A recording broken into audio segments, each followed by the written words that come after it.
Magandang araw, it's me, Madam Flora, isang full-time mom. Nakakala nila masarap ang buhay. O, diba? Fake news yarn. So, yun na nga, dahil nasahod na ni Mister, ayan, nag-grocery na nga pala tayo. Inuna ko nga pala bumili ng karne ng manok, karne ng baka, at karne ng baboy. Pang ulam-ulam natin, diba? At ayan na nga, hinugasan ko na para mailagay na natin siya sa freezer. So, ayan, yan pala ay tigwa 100 pesos laang yung mga yan. O, diba? Alam nyo na, nagbabudget si Mrs. Mahirap na, diba?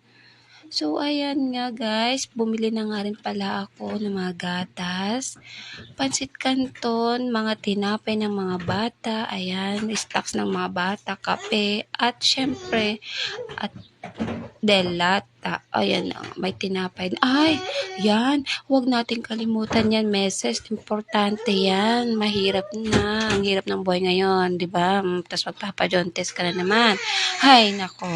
Ang hirap mag-alaga, Diyos mio. Ko ayan, nailagay ko na nga sa freezer, mga madam. So, ayan na nga.